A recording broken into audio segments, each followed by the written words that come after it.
So, my name is Pearl Martin. I celebrated my 31st birthday this year in March.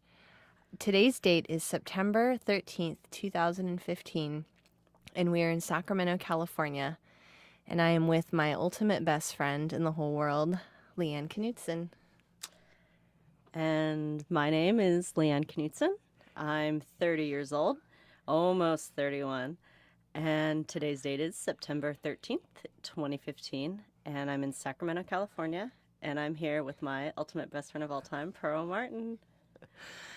Um, we're here doing the StoryCorps interview because I thought it was important to have some sort of a recording and something that was, I guess, encompassing of our friendship. We've been best friends since we met in kindergarten, and we had the opportunity to do the StoryCorps recording because it came to Sacramento, and I thought it would be a fun thing to do with Leanne, and she knew not much about it, but jumped at the idea. And so here we are. So, when I first met Pearl, I had started kindergarten. And every day, I hated it. I didn't feel like I clicked with any of the people in my class. And I was one of those kind of girls that was super tomboy, loved to get down and dirty in the dirt, run around on four legs, and be a fox. And none of the girls, or even boys, really clicked with me. They just like to play inside, they like to stay clean and do craft projects, and it really bummed me out. So every day I would go to kindergarten and I would cry. I would throw these horrible tantrums because I thought if I just throw enough tantrums, my mom will take me out of kindergarten. I can go home and get dirty. And she would have to come every day. And it happened for the first few weeks. And I know everyone was getting frustrated with me. I was so excited because I thought I was finally going to be able to just stay home. And one day we had music class with the other kindergarten class. And so, okay, we go over there. And I looked over after I was sitting down and I saw Pearl. And she was sitting there with another boy. And she was all ragamuffin, her hair a mess, had sweats on with her Converse and a big old shirt that had a wolf on it. And I just thought, that's my girl. Like, I don't need to be scared of kindergarten anymore because if I finally meet you, then we would be good buddies. So one day, during recess, we all got to have recess together. And I went up to you and I remember asking you and your other friend if I could play. And you said, yeah. And we ended up running around like dogs all over the wood chips and having a great time and barking at other people. And everyone just thought we were weird. And eventually, I remember in first grade, I asked you if I could be your best friend. And you said, you have to earn that. You're my second best friend. But eventually, your other friend had moved away. And I got to slide right into that slot as best friends. Yeah. And I feel like we've never lost that. I agree. I think that it's only gotten stronger since. I can't believe I said that to you. If I had only known what the future would hold, I can't believe I would have even questioned it at that point. But it seems like, I ask people all the time about their friendships and things like that because for me, I don't have a lot of friends, but I feel like the friends I have are very close. But as we get older, I'm realizing that it is something quite special to be this close to somebody that you know from your childhood. And that's taken into account, too, that you've moved around quite a bit. I've always stayed in Sacramento, but you've moved around quite a bit. And it's really special. And the older I get, the more I cherish it. And so I feel really blessed. But yeah, I have memories of us being young as well. It's pretty funny. I mean, almost as long as I can remember. I do remember the music class and everything. And yeah, my friend Eddie, he was kind of like my only friend at the time. But then, yeah, the next year we got into the same first grade class. And that pretty much sealed the deal. And we did a lot of, like you said, running around like dogs, acting crazy, super hyper kids. We've talked about this a little bit before, but what do you think our parents made of the friendship?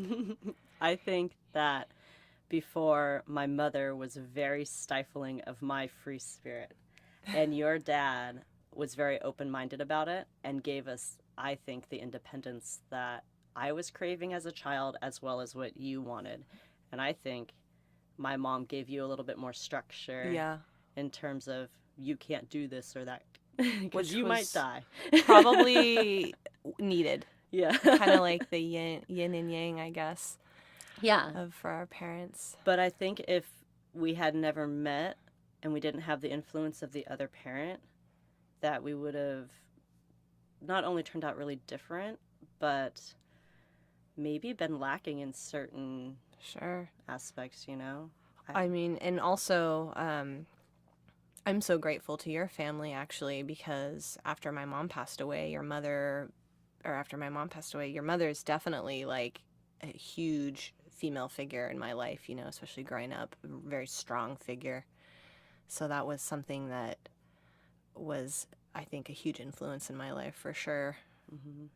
Well, and your dad for me too. I mean, I would have never gotten able to sail and to learn those kinds of techniques and to be able to just be more handy, you know, because he's always so handy. And I feel like I learned so much from him by him not being afraid of us to do whatever we want. Yeah. And he was never afraid of us getting hurt or anything like that. He let us climb trees as tall as we wanted and never yelled at us. And I think that that really helped open my independence, whereas my family might have yelled at me after 10 feet in a tree. Luckily, we came out of it okay. Yeah. Like, we could be telling a totally different story if one of us got really hurt. But you were always a good voice of reason, I'll say that. I mean, I remember, I can't think of like specific things, but I can definitely remember you being like, that's not a good idea. And then I'm like thinking, no, this is not a good idea. Mm-hmm. And luckily I had you there to be that voice of reason. There was one time, though, that I remember that really...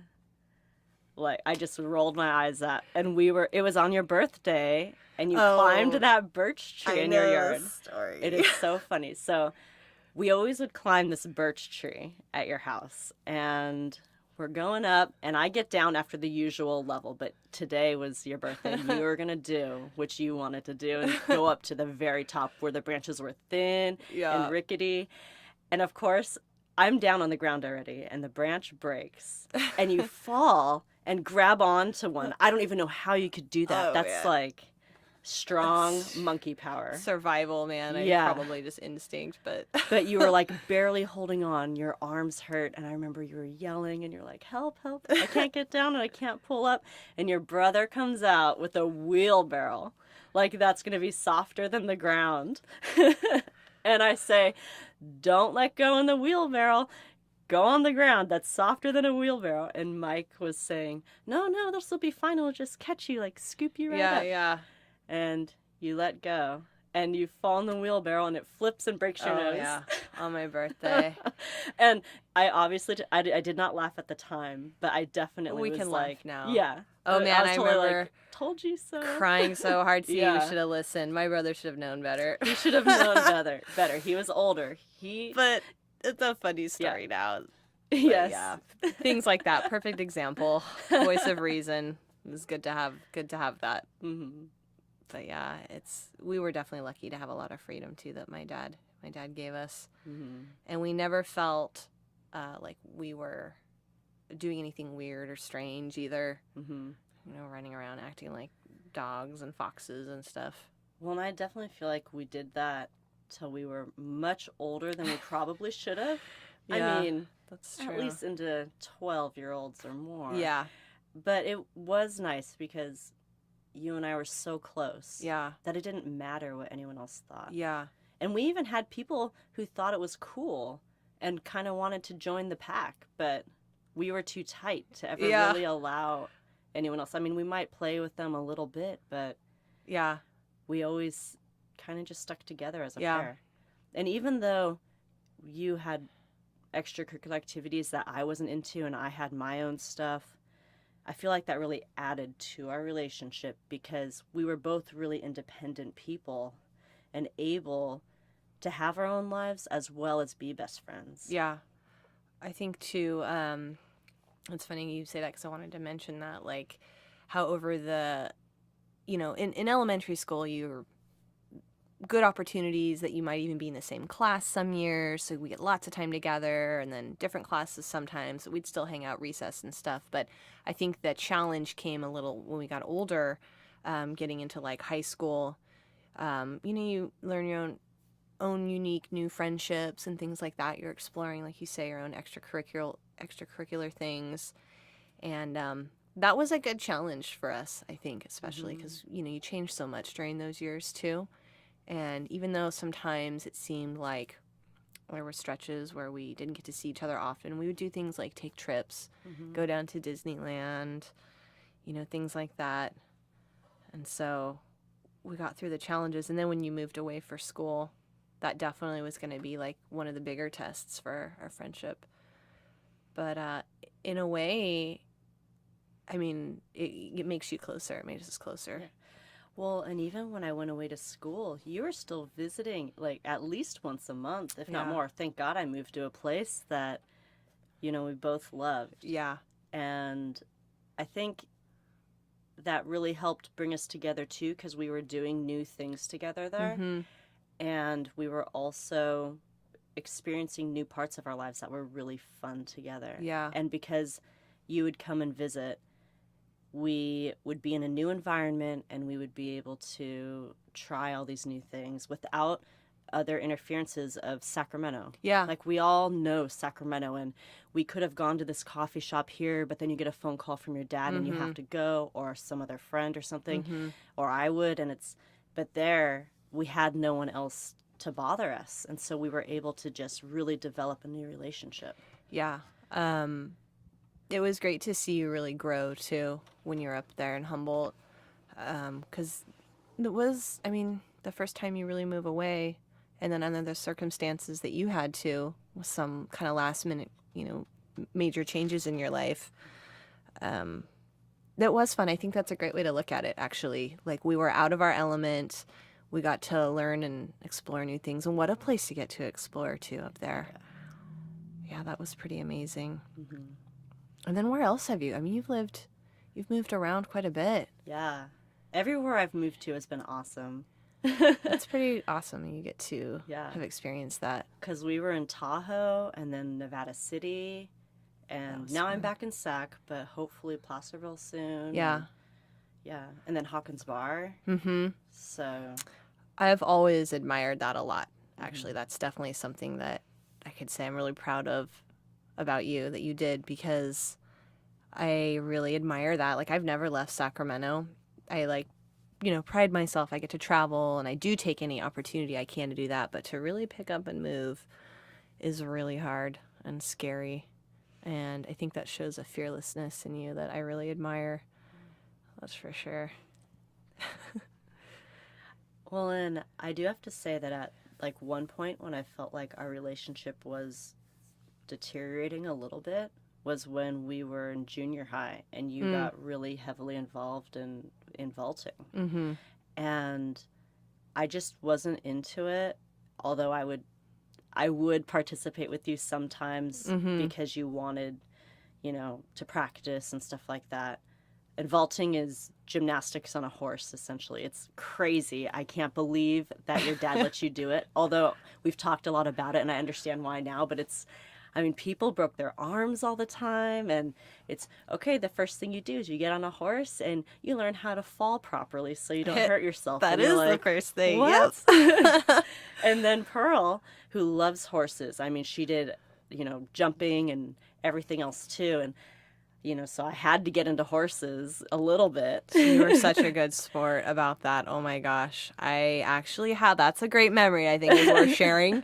We had a couple of horses, Romeo and Juliet, and we were riding that one winter, and we went out in the field, and I don't remember what was going on. This is so silly. It was like, You didn't want to like get your pants dirty or something on him because his dark hair. Do you remember this? We were changed pants in the middle of the field with the horses. But it was right next to the highway, so we were trying to use these huge draft horses to block us from the highway. And we're like trying to take our pants off and switch, and we're like, "Stay here, Romeo, Juliet, don't run away." They're like starting to wander off, and pants are around our ankles, and we're running after the horses. Oh my God. Laughing the whole time, though. That was so funny. Yeah, you were a good sport. Not many people would hop on the back of a draft horse with no saddle and just be like, okay, I trust you. Yeah, you say they're cool. Let's do it.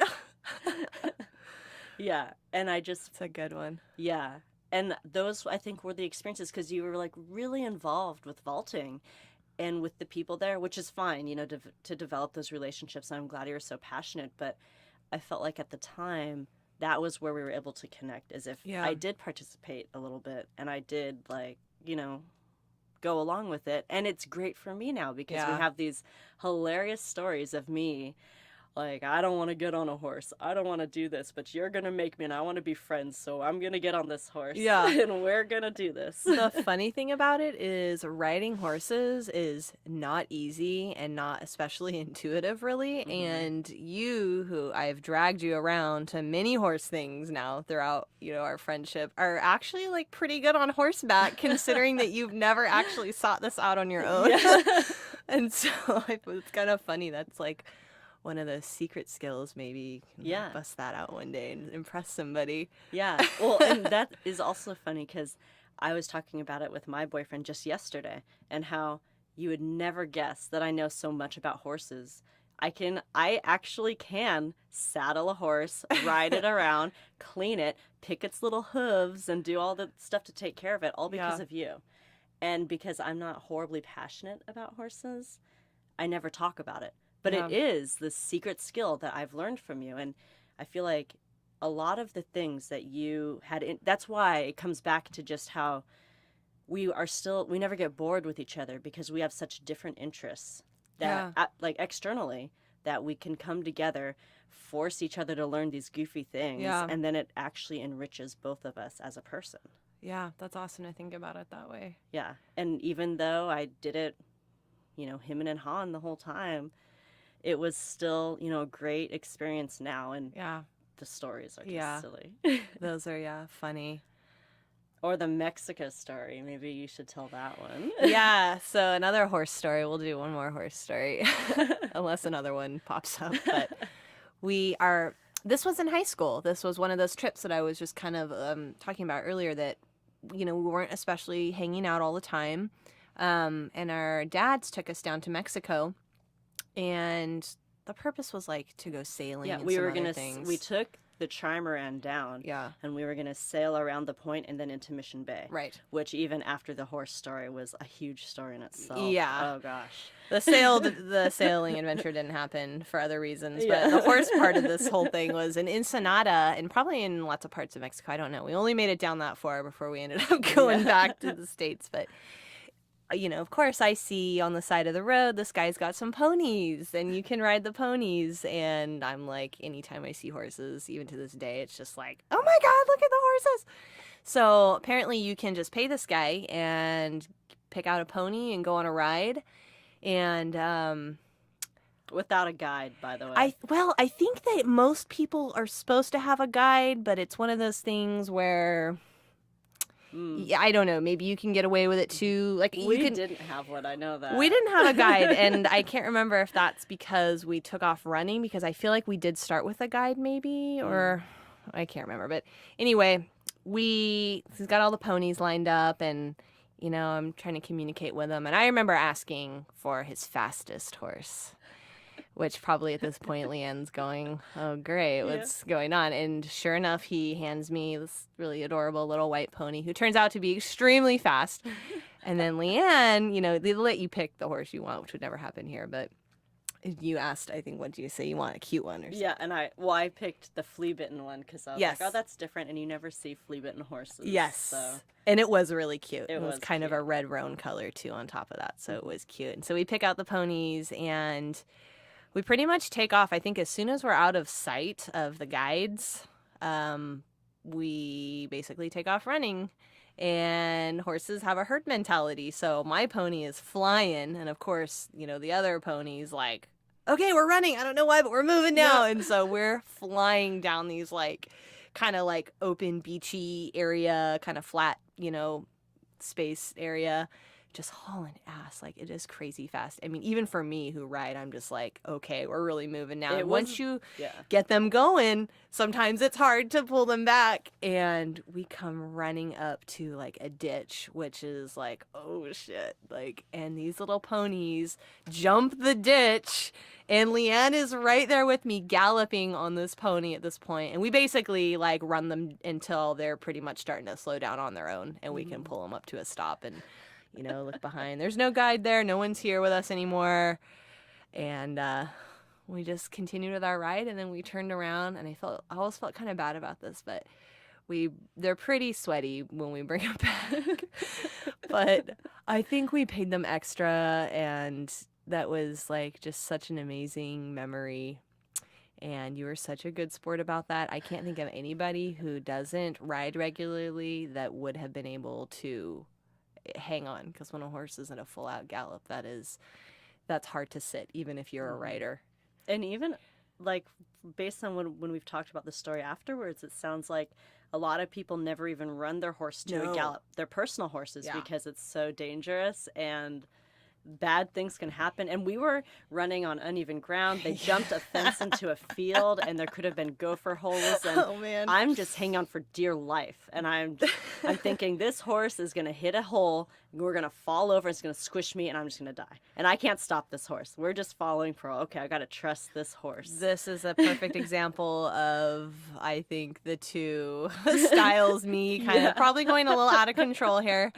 Probably not thinking it through all the way. Again, luckily we came out the other end of that experience great. No one was hurt, and then the horses were fine, and it was a good story. But yeah, that could have gone another direction. And I feel super that I was able to hang. Yeah, that was fun.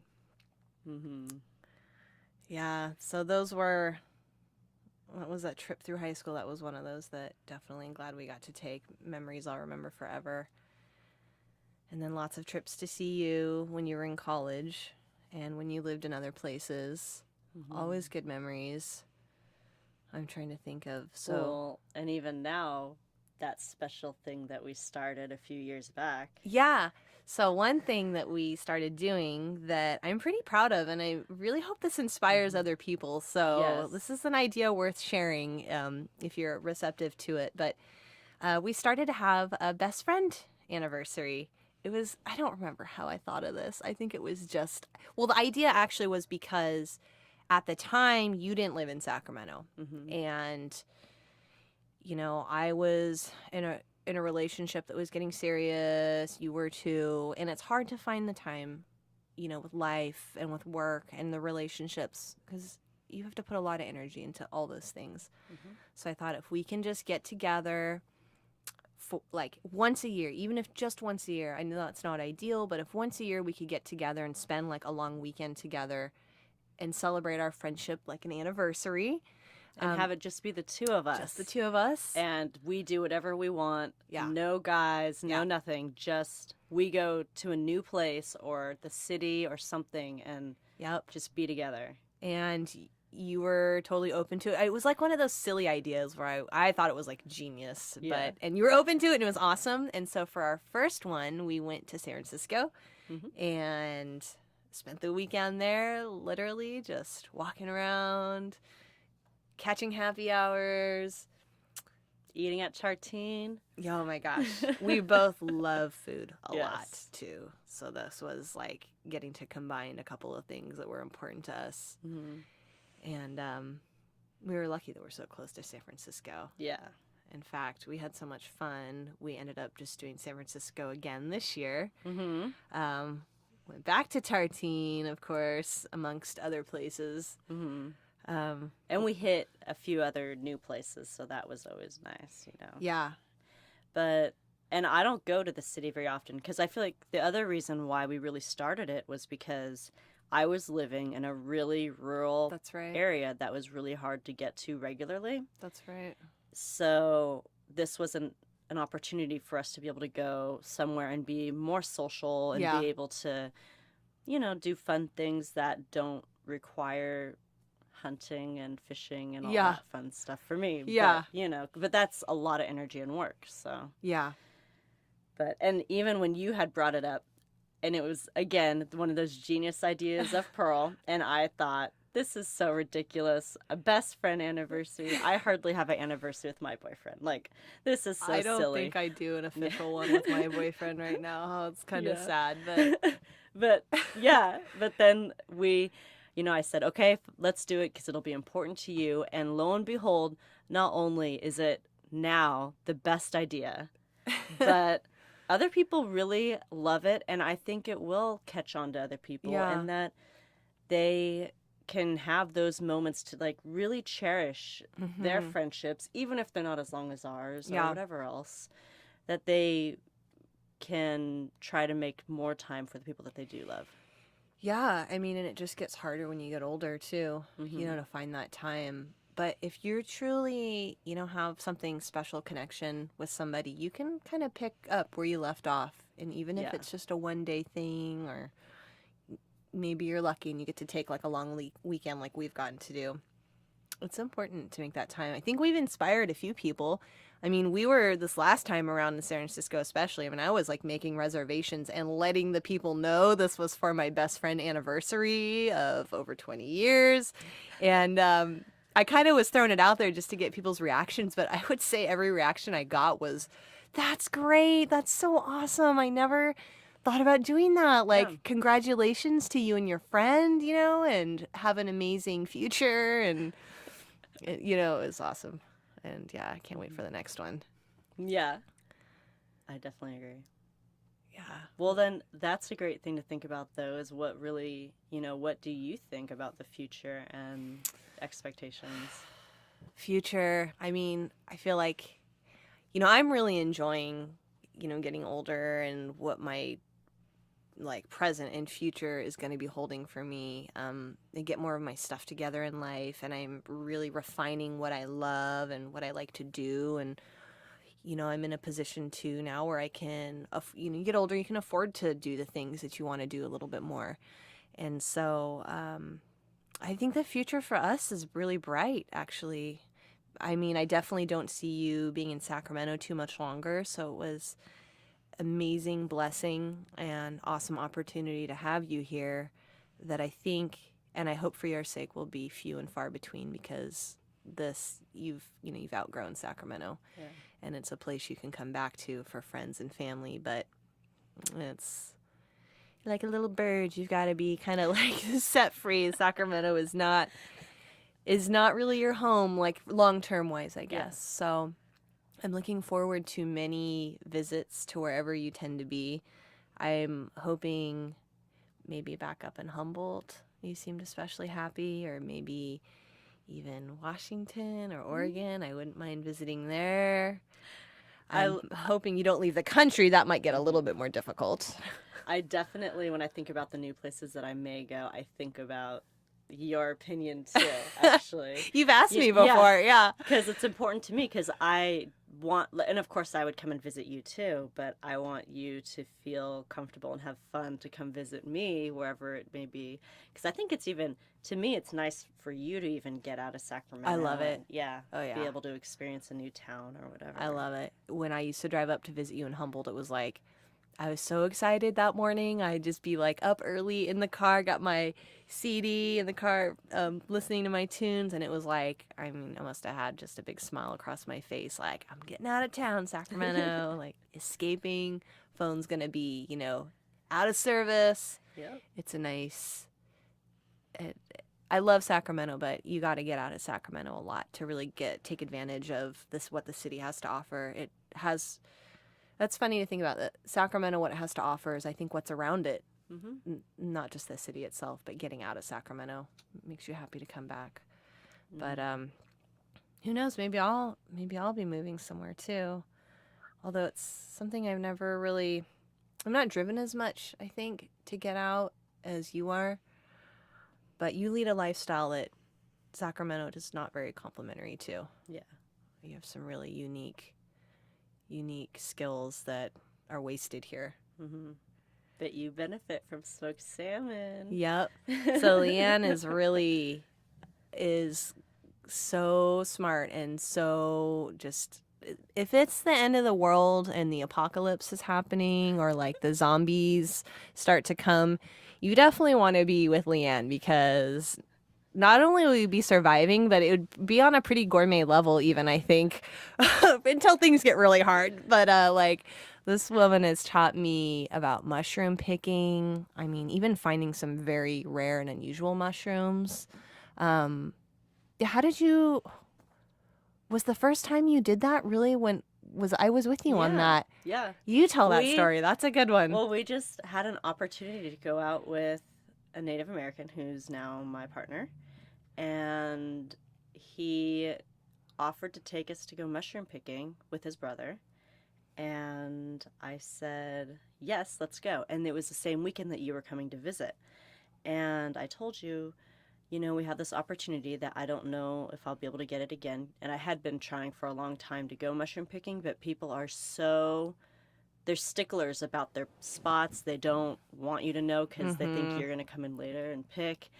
And you ended up saying yes, you wanted to go, even though it's going to be pouring rain and crazy. So we go, and it's not just pouring rain. It snows. And it is freezing. Yeah. And we're up there, and there's this little wiener dog with us, and the wiener dog powered through even, and it was awesome. And we found tons of mushrooms. We got chanterelles and boletes and matsutakis. Oh my God. We found a lion's mane. Yeah. These are all things you've taught me, actually. Like, I didn't even know what any of these things were before that. But yeah. And that was the first time we went. And of course, they took us to spots that they knew had mushrooms, so we would have a good time. And they babied us, and we get in this 4-wheel drive car. And it's, for us, we're like coming from Sacramento, and we're driving on these roads, and Pearl's just petrified. And I was scared. So scared. I mean, being in a 4-wheel drive thing, slipping and sliding down the mountain on snow, I was like trying to keep my cool. I didn't want to be the girl who was like, get me the fuck out of the car. But I was very scared. And I think I'm pretty tough when it comes to those kinds of things, but that scared me. It was terrifying. And I was nervous too. And I ended up a few times nicely saying, oh, can we slow down a little bit? And then they're like, no, you can't, because if you slow down, we'll get stuck. So we had to go fast, going through these bushes, and it was crazy. But we had a great meal. We had an awesome time. And it was, that was my introduction to now my whatever foraging lifestyle is. But yeah, that was awesome. I knew when you said we have an opportunity here that was going to be like, okay, this is something that we need to do. But just like this is probably a good lead into the opportunity of your first Burning Man a couple years ago. We went, yes. So I was super poo about going to Burning Man. I said, oh, that's so silly. People just go and get naked and do drugs, and it's goofy. And Pearl had been going for a few years, and her father had been going for 8 years or so before that. And this one year, I ended up going on a big trip, so I took my season off that I usually work to go to Tibet and hike in the Himalayas. And after that, I wasn't working, and Burning Man was just a few weeks after that. And Pearl had an extra ticket, and she said, you should go. It's a great opportunity. And I go, and it's amazing. I'm hooked. It's not just that. They have seminars during the day that are sustainable seminars. You can learn how to grow mushrooms out of gray water and install solar panels and do cool things that no one ever talks about. Yeah. And so here I am hooked on Burning Man, all thanks to Pearl. And we even see it as another type of anniversary, but it includes her dad.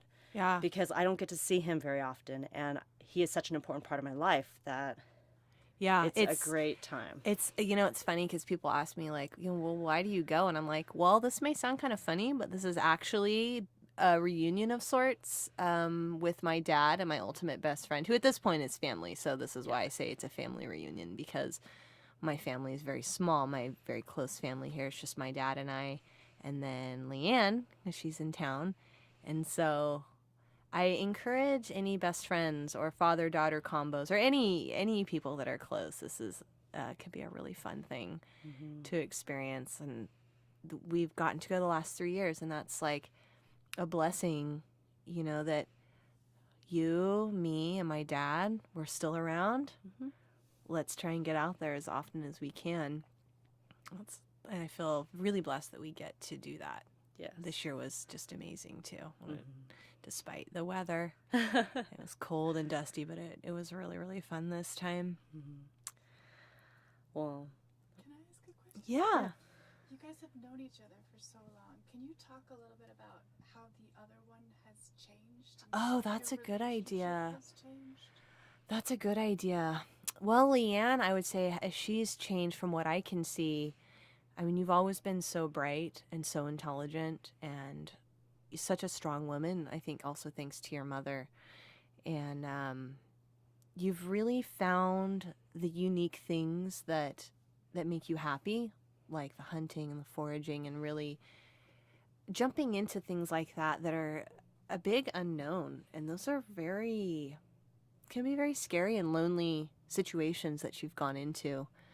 And you've totally conquered them, and you've really grown. Like, you're fearless, and you know, you're not afraid to take on that responsibility. You're very self-reliant, and that's very inspiring. I'm excited to see what direction you take this in the future. yeah. Yeah, I don't know, how have I changed? I think when we were kids that you were really free-spirited to the point, like we were talking about earlier. You're reckless. Almost reckless. And I think now you've really matured in terms of just realizing that things maybe aren't such a good idea, but still allowing yourself the creativity and freedoms to be able to do the things you want to do. And I mean, even one thing that I really admire about you is I feel like you're always learning. Like, just, you know, this year you got your Pilates teaching thing going, and you just started that a couple years ago. And before that, you know, you were in school, but you also decided to try to get your physical therapy kind of thing going, or physical training. And you're just always eager to learn. And then we ended up taking that ceramics class. Oh, yeah. So I feel like you in particular, though, you never see an end to your learning or just getting settled in a career. You are always looking and reaching out to find new things to do. And I think that, I mean, you were kind of like that as a kid, but I think since you've hit your 20s, that's when it's really blossomed out of you. Yeah. And sometimes I wonder what caused you to become like that. Yeah. But then I think, who cares? Because it's way awesome, and that's a great way to be. But you are always looking to do new things. And when you do, you try to get expert at that, and you research things, and you make sure you're doing the right things. And I think that that's really awesome. And even when you decided to become a vegan for a while, you were really researching it. You were on all the blogs. You were, learning new recipes, getting things going. And yeah, you're just always looking for new things. Yeah. And I think that's awesome because it's enriching your life too, and broadening your perspective. So yeah, I don't know where that came from either, but I feel that way too. I think part of it is for me, it's like the idea of having to settle on one thing. I remember this used to scare the shit out of me. Like, going to school, I felt like, God, I got to pick this one thing. Like, how am I going to pick this one thing? But then when I got older, I realized you don't have to pick one thing. You can keep learning and keep trying new things, even if you're not making money at it necessarily, even just for fun. And yeah, there I go. I don't know what the next big thing's going to be, but it's always fun. Maybe this is a little bit of like OCD coming out in me, but I think I developed like an adult, like obsessive compulsive a little bit, or maybe I don't know. We were always really hyper. Maybe this is just the new manifestation of that. Yeah, and you're just thorough. I would never say you're OCD. You want to know things thoroughly, and to become an expert level, and that's great. Yeah. And I really look forward to seeing what the future holds for us. Yeah. And if it turns out to be this way, we could live together and be the old cat ladies with the dog. Yep, we've talked about this. I think ideally, in the end, the complete circle for our friendship would be we're old ladies and we get to come together and live in our house and It has have to be a cob house, though. cob house. I'll make it. Cob house, and we'll have cocktail hour, and we'll just hang out with our pets on the front porch. Yep. And we'll never be alone. Yep. Lots of kitties, please. And doggies. Yeah. Yeah. Love cat-friendly dogs. Yeah. And then that would be the complete circle. Mm-hmm. And makes me very happy, actually, to think about that. Yeah. Every time something bad happens, I just think, no matter what, I have you. Yeah. And that makes me feel a ton better, actually. Just, We'll never be alone. Yeah. It's true. And you've said that to me in times where I've been going through some challenges and stuff like that. And you've said, don't worry, whatever happens, we'll never be alone. We'll have each other. And that's something that really gives me a lot of comfort. yeah. You're always going to be stuck with me. Mm-hmm. I'm lucky. Beautiful. Well, thanks, Per, and I love you. I love you too, Leanne.